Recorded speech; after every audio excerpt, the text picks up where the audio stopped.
మాతృదేవోభవ పితృదేవోభవ ఆచార్య దేవోభవ. శ్రీ క్రోధినామ సంవత్సరం మాస ఫలితాల్లో భాగంగా సింహరాశి వాళ్లకు ఎలా ఉందో ఈ వీడియోలో మనం తెలుసుకుందాం. సింహరాశి వాళ్లకు రాశ్యాధిపతి అయిన రవి పంచమ షష్ఠ స్థానాల్లో సంచారం, సప్తమ స్థానంలో శని శుక్రులు, అష్టమ స్థానంలో రాహు సంచారం, దశమ స్థానంలో గురువు వక్రి, వ్యయ స్థానంలో అంగారకుడు నీచ వక్రం, ద్వితీయంలో కేతువు, బుధుడు కూడా పంచమ షష్ఠ స్థానాల మీదుగా సంచారం. మొత్తం మీదుగా చూసుకుంటే వీళ్ళకు రవి బలం చాలా చక్కగా ఉంది. అదేవిధంగా వీళ్ళకు గురుబలం మధ్యస్థంగా ఉంది. కుజుడు నీచబడి వ్యయంలో ఉన్నాడు. కానీ భాగ్యాధిపతి అయిన కుజుడు నీచబడినను శని శుక్రుల యొక్క తాకడం నియంత్రిస్తున్నాడు కాబట్టి ఆ యొక్క ఫలితం మాత్రం విశేషంగా ఉంటుంది. తనకు స్థానాధిపత్యం స్థానబలం లేకపోయినను ఈ రాశికి లగ్నానికి పాపులైనటువంటి శని శుక్రులను బుధులను నియంత్రించడం ద్వారా ఈ రాశి వాళ్ళకు ఎన్నో విశేషమైన ఫలితాలు అయితే ఈ మాసం ఉంటాయని చెప్పచ్చు. ద్వితీయంలో కేతువు ఈ రాశికి శుభగ్రహమే అని చెప్పాలి. ఎందుకంటే కేతువు భాగ్యాధిపతి కుజుడు యొక్క స్వభావాన్ని కలిగి ఉంటాడు. కేతు యొక్క కుజుడు యొక్క ఫలితాన్ని ఈయన ఇవ్వడానికి అవకాశం ఎక్కువ.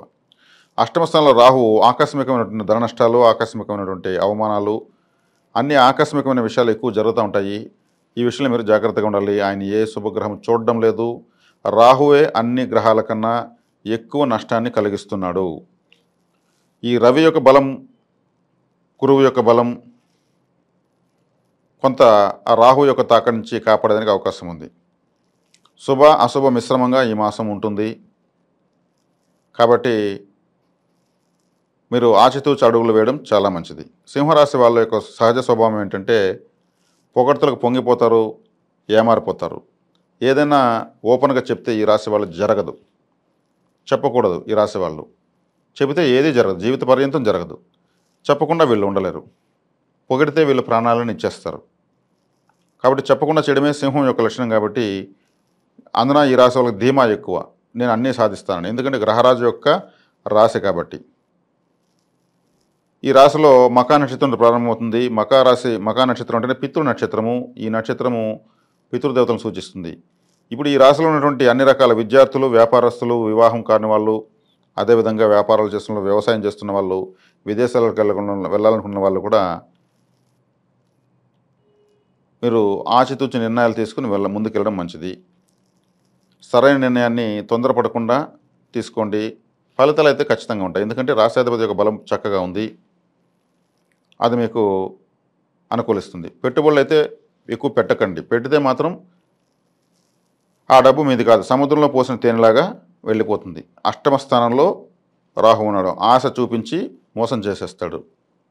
ట్రేడింగ్ అంటేనే రాహు, షేర్ మార్కెట్ అంటే రాహు, సినిమా రంగం అంటే రాహు, యూట్యూబ్ ఛానల్స్ అంటే రాహు, లాటరీలు అంటే రాహు. కాబట్టి ఆల్ మాఫియాస్, ప్రపంచంలో అన్ని రకాల మాఫియాస్ రాహువే. హోటల్ బిజినెస్ వాళ్ళకు కూడా కాస్త ఈ రాశిలో ఉన్నటువంటి వాళ్ళు హోటల్స్ పెట్టుంటే కూడా మీకు బాగా జరిగినా కానీ అనవసరమైన ఖర్చులు పెరిగిపోవడం, చేస్తున్న పని వాళ్ళు విసిగించడం, కస్టమర్స్ ఫ్లోటింగ్ తగ్గడం, మీకు పోటీగా ఎదురుగా హోటల్స్ రావడం లాంటివంతా కూడా జరుగుతూ ఉంటాయి. ఎందుకంటే రాహు హోటల్, నోటి ద్వారా కడుపులోకి వెళ్ళే ప్రతి వస్తువు రాహువే. అది పాయిజన్ కావచ్చు, అమృతం కావచ్చు. ఇప్పుడు రాహు మీకు అష్టమంలో ఉన్నాడు, ఆకస్మికమైన నష్టాలు ఇస్తాడు. 1% కూడా రాహు మీకు మంచి చేయడు. తనకు అవకాశం వచ్చినప్పుడు పూర్తిగా ఈ రాశిని ఈ గ్రహం బాధ పెట్టినట్టు ఇంకా ఏ గ్రహం బాధ పెట్టదు. ఎందుకంటే మొదటి శత్రువులు రాహుకి రవిచంద్రులే. ఆయన తల ఖండించబడడానికి కారణం వీళ్ళిద్దరే. ఆ రెండు రాశులను ఆయన తీవ్రంగా బాధిస్తాడు. అష్టమంలో ఉన్నప్పుడు చాలా కష్టాల పాలు చేస్తాడు. కాబట్టి మీరు సూర్య నమస్కారాలు అధికంగా చేసుకుంటే రవి బలం మరింత పెరుగుతుంది. కుజుడు మీకు వ్యయ స్థానంలో, మీరు నిద్రిస్తున్న స్థానంలో, అంటే మీకు నిద్ర, మీ పడక అనేటువంటి స్థానంలో కుజుడు నీచబడి వక్రించి తన దురస్థ పాలతో ఉంటూ అయినా కానీ మీకు ఎంతో కొంత బెనిఫిట్ చేస్తూనే ఉన్నాడు. కాబట్టి సుబ్రహ్మణ్య ఆరాధన వల్ల కుజుని యొక్క శక్తిని పెంచుకోవచ్చు. గురు దక్షిణామూర్తి లేదు దత్తాత్రేయుల వారి ఆరాధన మరేదైనా అటువంటి గురువు యొక్క ఆరాధన చేయడం వల్ల గురుగ్రహం యొక్క బలాన్ని మీరు పెంచవచ్చు. గ్రహాలు సంబంధమైనటువంటి అధిష్టాన దేవతలను మనం ఆరాధించడం వల్ల గ్రహాలు యాక్టివేట్ అవుతాయి. కాబట్టి శని శుక్రులు సప్తమంలో ఉండి మిమ్మల్ని బాధిస్తున్న అంగారకుడు కాపాడుతున్నాడు. కాబట్టి విద్యార్థులకు పంచమ స్థానంలో పంచమాధిపతి మీకు 10వ స్థానంలో ఉన్నాడు, వక్రించి ఉన్నాడు. మధ్యస్థంగానే ఉంటుంది మీ ఫలితాలు. మీకు ధీమా ఎక్కువ అని చెప్పాను, కాస్త ధీమాన్ని తగ్గించుకుంటే ఫలితం ఉంటుంది, లేదంటే కష్టం. కాబట్టి ఇంకా వివాహ శుభ కార్యక్రమాలు అయితే మీరు ప్రయత్నించకండి. సప్తమంలో శని శుక్రులు ఉన్నారు. శని శుక్రులు ఉంటే వివాహ తడబాట్లు ఎక్కువ ఉంటాయి. శుక్రుడు కలత్రకారకుడు, మగవాళ్లకు భార్యకారకుడు, ఆడవాళ్లకు భర్తకారకుడు కుజుడు. కుజుడు నీచబడి శుక్రుని చూస్తాడు. వీళ్ళిద్దరూ ఒకరినొకరు చూసుకోకూడదు. ఇలా చూపులు ఉన్నప్పుడు చేసుకున్న వివాహాలు వివాదాలకు తావనిస్తాయి. మాకు కళ్యాణం అమ్మాయి నచ్చింది, కళ్యాణ మండపం దొరికింది, ముహూర్తాలు ఉన్నాయి, మాటా పొలకైంది, అబ్బాయి అమ్మాయి ఇష్టపడ్డారంటే ఆ తర్వాత కష్టపడేది అమ్మాయి అబ్బాయి. కాబట్టి ఓపిక బట్టి కొంచెం గ్రహస్థులు మారిన తర్వాత కావాలంటే మీరు ముహూర్తాలు పెట్టుకోండి. ఈ కుజ శుక్రుల యొక్క తాకడ అంత మంచిది కాదు వివాహ జీవితంలో ముఖ్యంగా. అదేవిధంగా వృద్ధులకు కూడా ఎలా ఉందంటే శని గ్రహము ఈ లగ్నాన్ని చూడడము. శని వృద్ధగ్రహము. ఈ లగ్నానికి ఈ రాశికి రాహువు తర్వాత అంతకన్నా ఎక్కువ బాధించేటువంటి గ్రహము. ఎందుకంటే శని రవికి మొట్టమొదటి శత్రువు. రవి శత్రువుగా భావించడు, కానీ శని శత్రువుగా భావిస్తాడు. గ్రహరాజు కాబట్టి రవి ఏ గ్రహాన్ని శత్రువుగా భావించడు. కానీ ఇక్కడ పరిస్థితుల రీత్యా కొన్ని గ్రహాలతో వ్యతిరేకతను కొన్ని గ్రహాలు ఎదుర్కొంటూ ఉంటాయి. కాబట్టి ప్రధాన గ్రహాలైనటువంటి రాహువు శని యొక్క స్థానాధిపత్యాలు, శుక్రుడి యొక్క స్థానాధిపత్యం కరెక్ట్గా లేదు. ఒక విధమైనటువంటి గందరగోళంలో మిథున రాశి వాళ్లకు గ్రహ సంచారం ఉంది. రవిగ్రహం మాత్రం చక్కగా దిగ్బలాన్ని పొందుతూ ఉంది. కాబట్టి మీరు సూర్య నమస్కారాలు చేస్తే అన్నీ కూడా సర్దుకుంటాయి. వ్యవసాయదారులకు ఫలితాలు కూడా ఆశించేంతగా రావు. వచ్చిందే మీకు ఎక్కువ అనుకొని మీరు సర్దుకోవాలి. పంట గిట్టుబాటు ధరలు లేకుండా పోయేదానికి అవకాశం ఉంది. నిల్వ చేసి పెట్టుకుంటే ధాన్యాలను కొద్ది రోజుల తర్వాత అమ్ముకుంటే చక్కటి ఫలితాలు వస్తాయి. అదేవిధంగా ఈ రాశిలో ఉన్నటువంటి మకా నక్షత్రం వాళ్ళు, పుబ్బా నక్షత్రం వాళ్ళు, ఉత్తరా నక్షత్రం వాళ్ళు ఈ మాసం ఎటువంటి ఆరాధనలు పరిహారాలు చేసుకుంటే మీరు గిట్టని అవుతారని మాత్రం నేను చెప్పగలుగుతాను. ఈ మాసమే కాదు, ఈ నక్షత్రాల వాళ్ళకు నేను చక్కగా తర్వాత కూడా ఎప్పుడైనా సరే ఆచరించుకోగలిగినటువంటి పరిహారం చెప్తాను. మకా నక్షత్రం వాళ్ళు మీ యొక్క 2వ నక్షత్రం అంటే పుబ్బా నక్షత్రాన్ని బలపరుచుకోవడం వల్ల మాత్రమే ఆర్థికపరమైన నష్టాలను తగ్గించుకోగలుగుతారు. మనకు జరిగే నష్టాన్ని ఆపితే అదే మనకు మొదటి ఆదాయము. కొత్తగా ఆదాయం రావాల్సిన అవసరం లేదు. పుబ్బా నక్షత్రం అంటే ఇది అమ్మవారి నక్షత్రము. పుబ్బా నక్షత్రం అంటే మీరు నిమ్మ పండు వస్తుంది పుబ్బా నక్షత్రానికి పండుగ. నిమ్మ పండ్ల మాలను అమ్మవారికి సమర్పించి మీరు ఏది వేడుకున్నా గ్రహ వ్యతిరేకలతో సంబంధం లేకుండా మీకు మంచి జరగడం ప్రారంభమవుతుంది. చాలా శక్తివంతమైన తంత్రఫలము నిమ్మపండు. అదేవిధంగా పుబ్బా నక్షత్ర జాతకులు ఉత్తర నక్షత్రాన్ని ఆరాధించుకుంటే బలపరుచుకుంటే మీకు ఆర్థిక తడబాట్లు తగ్గుతాయి.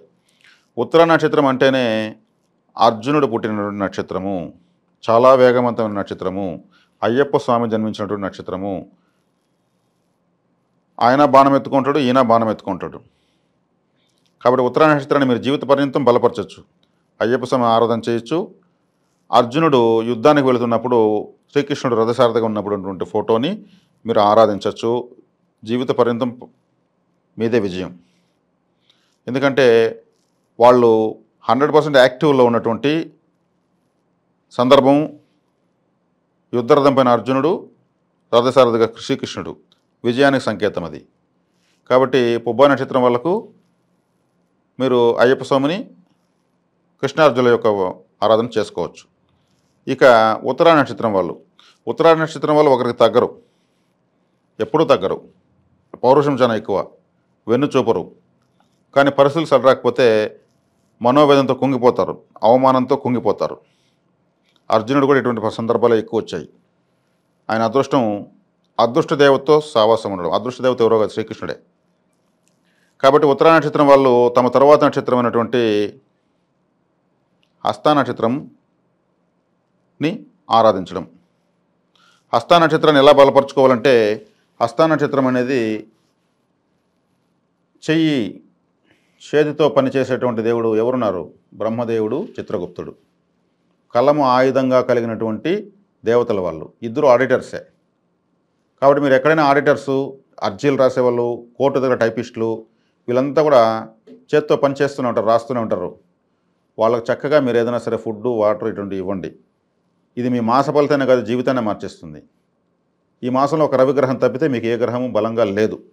కన్ఫ్యూజన్లోనే ఉంది గ్రహస్థితి. అష్టమంలో రాహు ఉండడం వల్లనే మీకు ఇంత చెప్పాల్సి వస్తుంది. సప్తమంలో శని శుక్రులు ఉండడం వల్లనే చెప్పాల్సి వస్తుంది. ఇక్కడ ఈ వర్గం వారికి, ఈ వర్గం వారికి కాదని కాదు, అన్ని వర్గాల వాళ్ళకు, సింహరాశిలో ఉన్న వాళ్ళకు చెప్పవలసి వస్తుంది. ఎందుకంటే ఈ సింహరాశి వాళ్ళకు ముందుగానే చెప్పాను, ధీమా ఎక్కువ, ధీమా ఉండాల్సిందే, ధైర్యం ఎక్కువ ఉండాల్సిందే. కానీ గ్రహస్థితులు బాగాలేనప్పుడు అది విపత్కర పరిస్థితులు దారితీస్తుంది. కాబట్టి మీరు చక్కగా చిత్రగుప్తుల వారి ఆరాధన, బ్రహ్మదేవుడి యొక్క ఆరాధన. మరి బ్రహ్మదేవుడు, చిత్రగుప్తులు గుళ్ళే ఉండవు కదా అంటారు. చక్కగా ఉన్నాయి. కంచిలోనే, తమిళనాడు కంచిలో చిత్రగుప్త ఆలయం ఉంది. చాలా ప్రాచీనమైన ఆలయం. మీ జాతకాన్ని, జన్మపత్రిని తీసుకెళ్ళి ఆయన పాదాల వద్ద పెట్టి అర్చన చేసి తీసుకురండి, ఆశీర్వాదం తీసుకోండి. మీకు ధన సంపదలు పెడతాయి, గ్రహస్థులను కూడా పక్కకు పోతాయి. ఆయన ఆడిటర్ అంటే సర్వలోకాలకు ఆయన ఆడిటరే. మీ వెనుకున్న వ్యతిరేక గ్రహాలు కూడా ఆయన దగ్గరికి వెళ్ళగానే పక్కకి వెళ్ళిపోతాయి. ఆయనకి ఎవరైనా సరే తల వంచాల్సిందే. అదేవిధంగా అదే కంచి నుంచి మీకు పెరునగర్ అనేటువంటి ఊళ్ళో బ్రహ్మపురీశ్వర ఆలయం అని ఒకటి ఉంది. శివలింగం పేరే బ్రహ్మపురీశ్వరుడు. బ్రహ్మదేవుడు అక్కడ ఉన్నట్టే, బ్రహ్మ ప్రతిష్ఠిత లింగమే. చక్కగా వెళ్ళి ఆ శివలింగాన్ని దర్శించడం ద్వారా మీకు మీ యొక్క సంపత్తార అనే హస్త నక్షత్రము యాక్టివేట్ అవుతుంది. హస్త అంటే చేతిండా మీకు డబ్బులు వస్తుంది. డబ్బులు వస్తే ఇంక మీకు జ్యోతిషం అవసరం లేదు. డబ్బు లేకనే అందరూ జ్యోతిషం చూసుకుంటూ ఉంటారు. సింహరాశి వాళ్ళకి ధీమా ఎక్కువ, పొగిడితే వాళ్ళు పడినంత సులభంగా ఇంకెవరు పడరు. ప్రాణాలైనా సరే 100 సార్లు చనిపోతారు ఎదుటి వాళ్ళ కోసం సింహరాశి వాళ్ళు. అది వాళ్ళకి గొప్ప లక్షణం, వాళ్ళ బలహీనత కూడా అదే. కాబట్టి ఇప్పుడు గ్రహస్థితులు సరిలేవు. చక్కగా దేవతా బలాన్ని పెంచుకోవడం కోసమే మేము ఈ పరిహారాలు చెప్తున్నాము. దైవ బలాన్ని ఎలా పెంచుకోవాలంటే దాన్ని చెప్పిస్తాం. మీరు ఆరాధించుకోవచ్చు చక్కగా. లేదు బ్రహ్మదేవుడి యొక్క వాల్పేపర్ మీ ఫోన్లో పెట్టుకోవచ్చు. చిత్రగుప్తుల వాల్పేపర్ ఇంకొక ఫోన్, ఇదే ఫోన్లో 2 వాల్పేపర్లు పెట్టుకోవచ్చు. లాక్ స్క్రీన్ ఒకటి, ఇంకొక వాల్పేపర్ 2 పెట్టుకోవచ్చు, సరిపోతుంది. కాబట్టి సింహరాశి వాళ్లకు చాలా జాగ్రత్తలు చెప్పాము. ఈ మాసంలో అన్ని వర్గాల వాళ్ళకు ప్రతి ఒక్కరికి వివరించాల్సిన అవసరం లేదు. రవిగ్రహం తప్ప మిగతా అన్ని గ్రహాలు మా తంత్ర జ్యోతిషం ప్రకారం వ్యతిరేకంగానే ఉన్నాయి. చెప్పినటువంటి పరిహారాలు చేసుకుని ఈ మాసం మరింత శుభ ఫలితాలు పొందుతారని ఆశిస్తూ శుభం.